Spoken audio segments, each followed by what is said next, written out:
Hello students, welcome to the channel and here I have brought the video for the class 8 science, and as you know we were studying the chapter 7, that is cell structure and functions.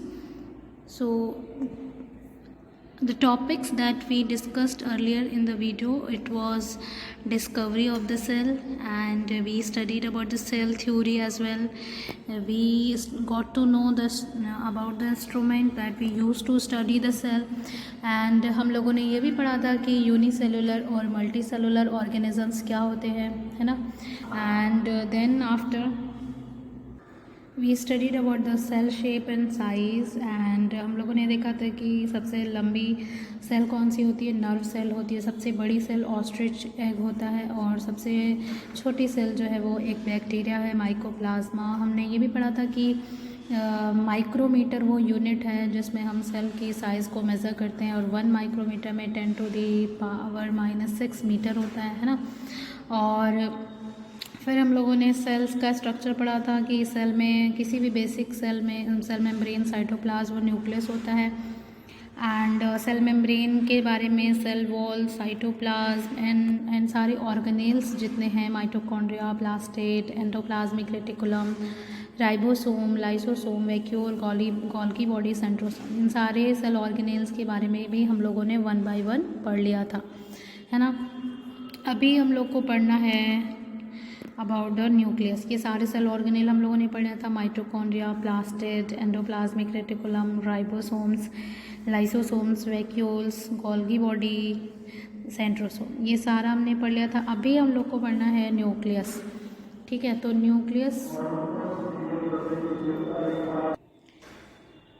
Nucleus जो है वो एक organelle है जो cell में पाया जाता है, लेकिन ये ऑर्गेनेल बहुत ही ज़्यादा इम्पॉर्टेंट है किसी भी सेल के लिए, क्योंकि ये सेल के अंदर as a brain, as a control system काम करता है. ये सेल क्या करता है, सेल में जो भी एक्टिविटीज़ होती हैं और सेल के अंदर जो भी रिएक्शंस, फंक्शंस, एक्टिविटीज़, ये सारा कुछ होता है, वो उसको कंट्रोल करने के लिए सेल के अंदर एक ऑर्गेनेल होता है, उसी को हम लोग क्या बोलते हैं, न्यूक्लियस,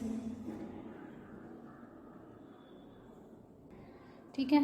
तो यहाँ पर देखिए क्या लिखा है, nucleus is a dense granular body present inside the cell surrounded by the cytoplasm, ठीक है. सेल है और सेल के अंदर एक डेंस रेगुलर क्या है, ग्रैन्युलर बॉडी है, और ये इसके चारों ओर क्या है, साइटोप्लाज्म है, ठीक है. इसके चारों ओर क्या है, साइटोप्लाज्म है.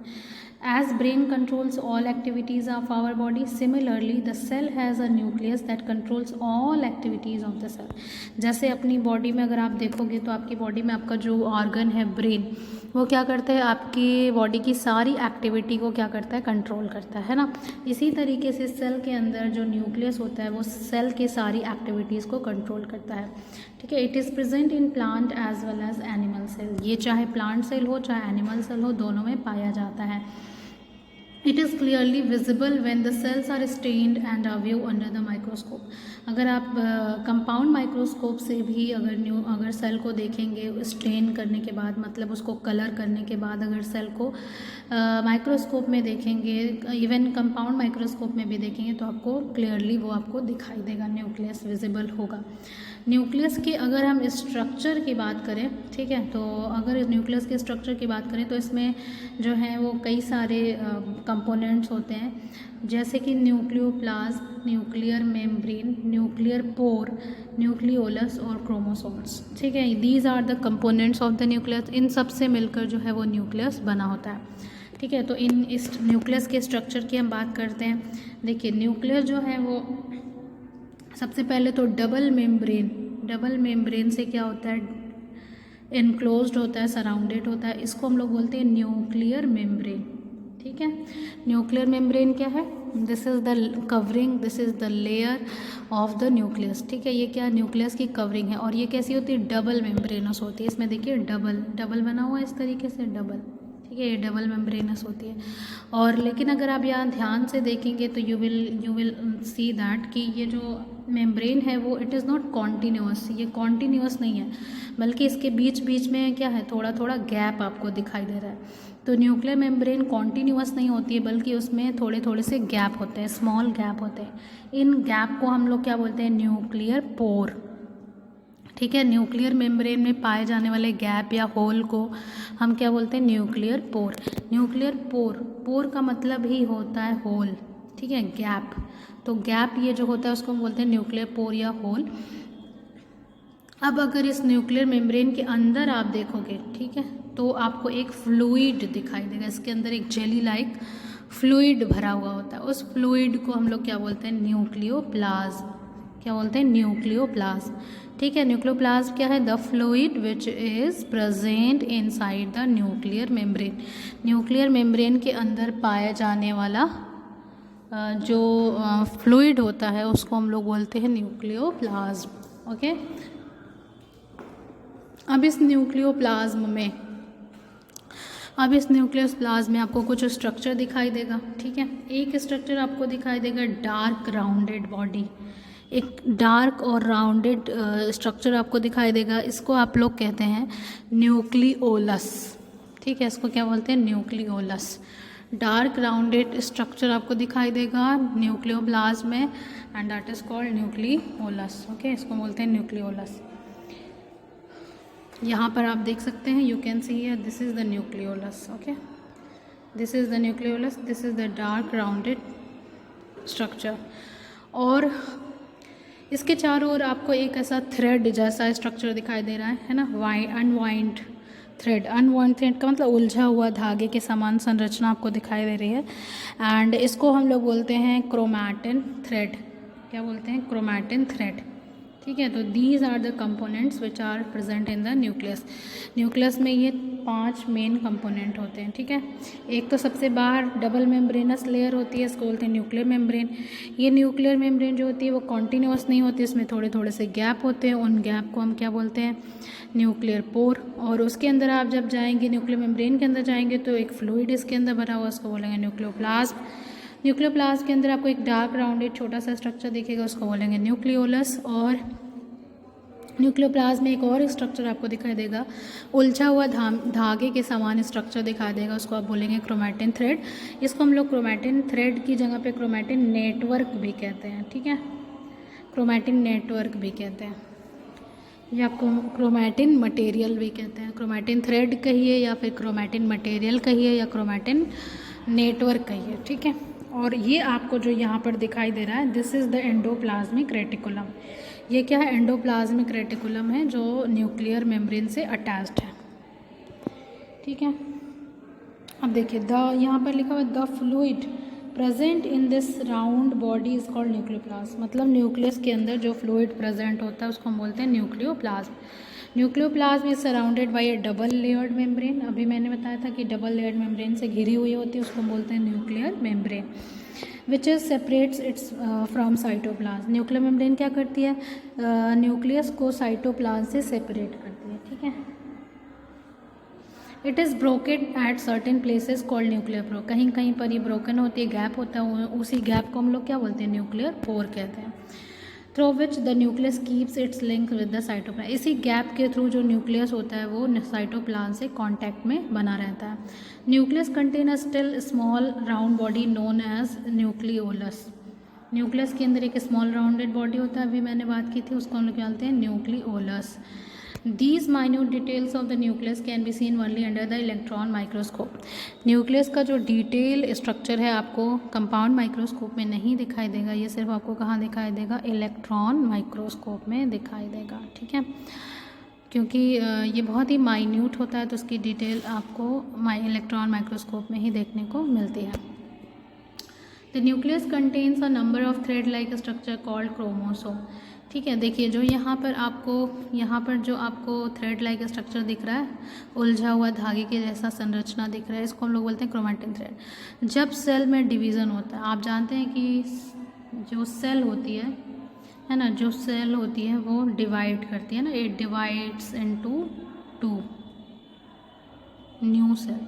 एक सेल होती है वो 2 सेल में डिवाइड हो जाती है, नई सेल्स को प्रोड्यूस करती है इस तरीके से।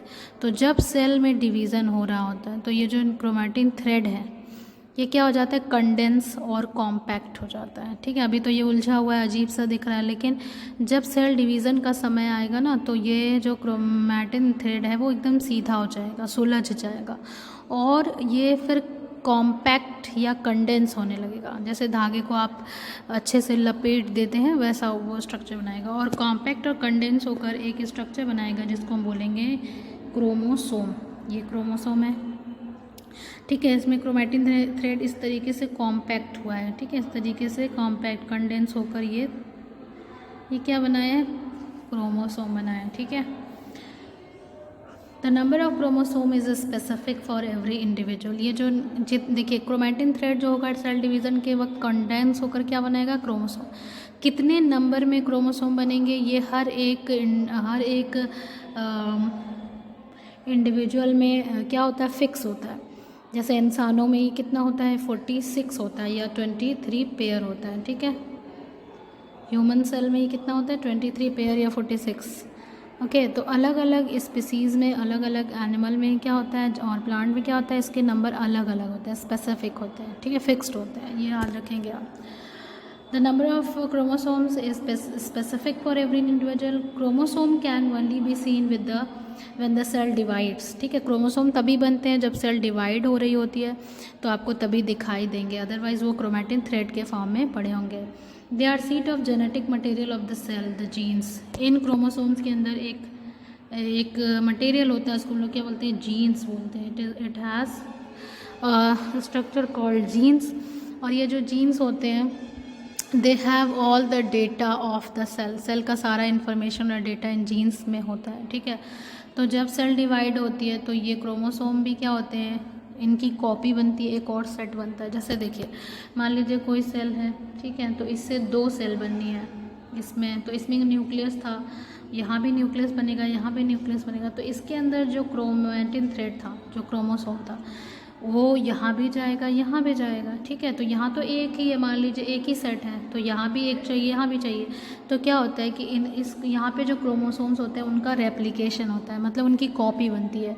एग्जैक्टली वैसे ही क्या बनती है, एक और सेट बन जाता है।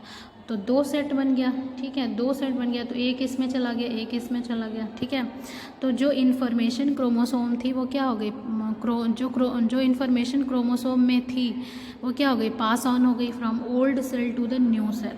ठीक है, तो जो भी डेटा क्रोमोसोम के अंदर होता है वो, क्योंकि वो कॉपीड हो जाता है, ठीक है, तो एक सेल में, दूसरा सेल दूसरे सेल में चला जाता है, तो इसलिए हम जीन्स को क्या कहते हैं, जीन्स जो होते हैं वो क्या होते हैं, it controls the transfer of hereditary characteristic from parent to offspring.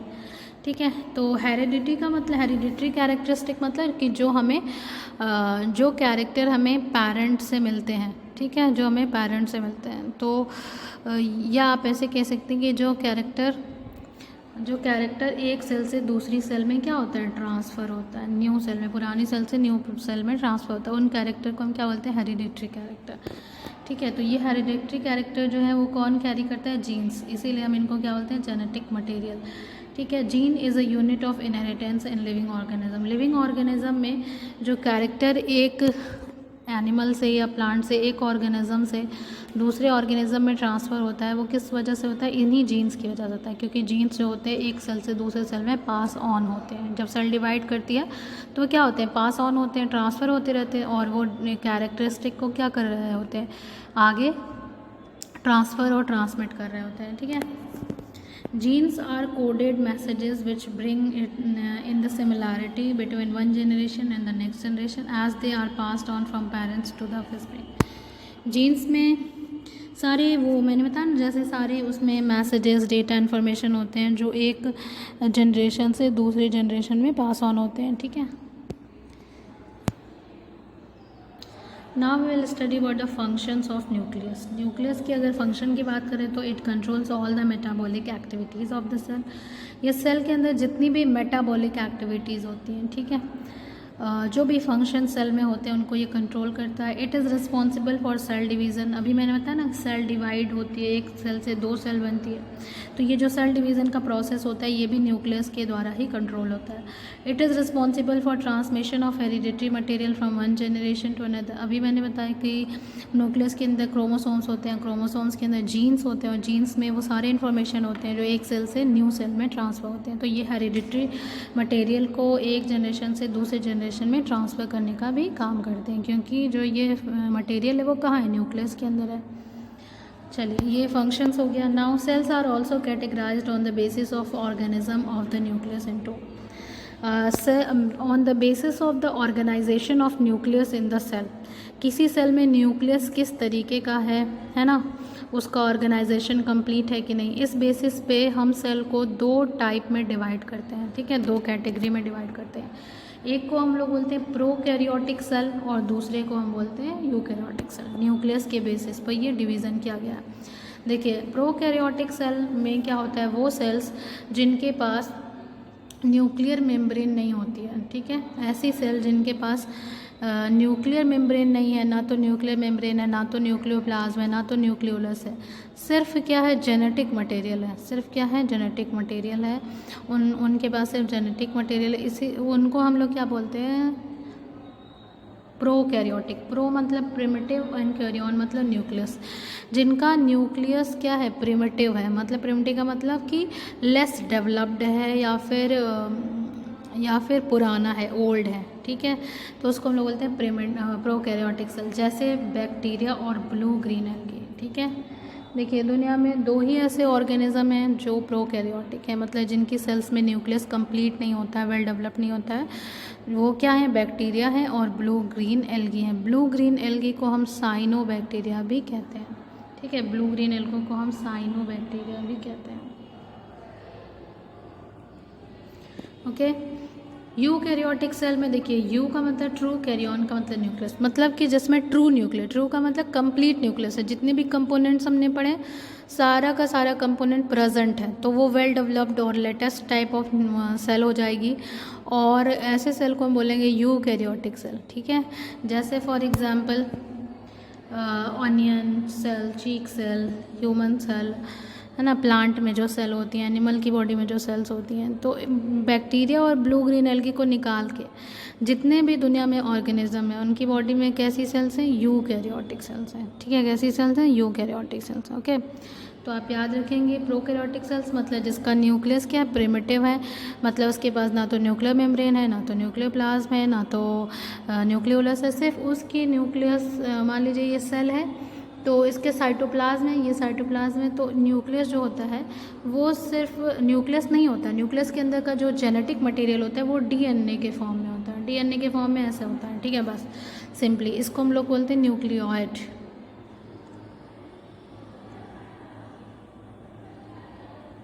ठीक है, न्यूक्लियस कंप्लीट नहीं होता। और दूसरी सेल क्या है जिसमें न्यूक्लियस इस तरीके से पूरा क्या होता है, कंप्लीट होता है, सारे स्ट्रक्चर इसमें पाए जाते हैं, उसको बोलेंगे यूकैरियोटिक। चलिए अब हमको पढ़ना है प्लांट एंड एनिमल सेल्स, ठीक है, प्लांट और एनिमल सेल में डिफरेंस। तो अगर आप ध्यान से देखेंगे तो कुछ स्ट्रक्चर जो होते हैं वो प्लांट और एनिमल सेल में क्या होते हैं, एनिमल सेल में क्या होते हैं, डिफरेंट होते हैं। जैसे अगर हम साइज़ की बात करें तो एनिमल सेल जनरली क्या होते हैं, स्मॉल होती है, और प्लांट सेल जनरली क्या होते हैं, larger than the animal cell.